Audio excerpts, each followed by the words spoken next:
Diagnosing an RCD or GFI tripping issue.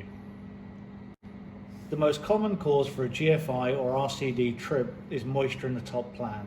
This is a very simple thing to test, however there are a lot of common mistakes. What we're going to do in this video is show you what the most common mistake is, where to test, and then also the correct method. So the first thing we're going to do is show you the best place to test. The best place for test is always the upper platen harness. 9 out of 10 reasons for the GFI tripping is moisture in the top platen. By taking this apart, we now have both of the upper platen elements and the high limit circuit easily accessible, and we do not need to remove any top covers. The first thing we're going to do is go through the most common mistake we find when trying to diagnose ground fault issues. So in this test, we're going to use a clamp meter on resistance. If you look down, we have a standard clamp meter. It has the resistance checker on it.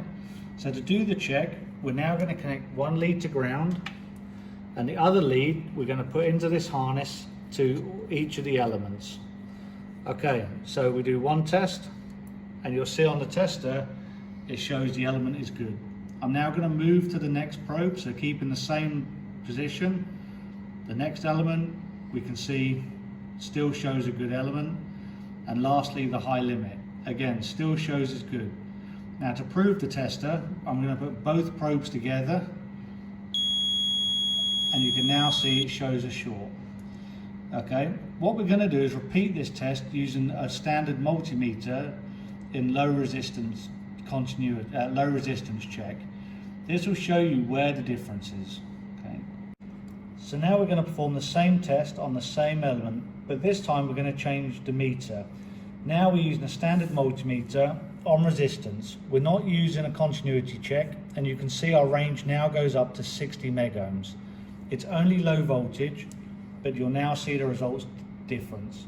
So the first probe I'm going to connect to ground, and I'm just going to leave there, and then I'm going to do the same as I did the last probes and check each leg. We can now see on the leg we have 1.4 megohms. I'll move to the next leg, which is the other element. We now have 3.9 megohms, and then the high limit circuit. We can see that the high limit circuit is over range and not going to cause a trip. It's important to understand that when you have a reading of 1.5 megohms or lower, that will cause a circuit fault to trip.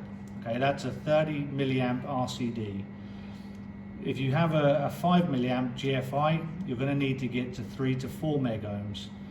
Okay, if you want to check if it's resistance, the one way to do it, or is moisture, sorry, you put your probe in. As the voltage goes through the circuit, although it's only small, you'll see the resistance creeps up. This is a clear indication of a small amount of moisture in the element. If you have this, you need to follow the new startup guide if it's a new grill, or the moisture plan bulletin that we sent out a few months back, and follow that procedure, which will show you how to dry and recover this element. Okay. Good. And just to prove the tester, to show that it does work, I put the two probes together, and we have 0.2. One of the most common giveaways when you're doing a continuity or resistance check is continuity tests will always beep. Resistance checks do not normally beep. So if you're testing and you put your probes together, it reads 0 and beeps, you're probably on the wrong setting.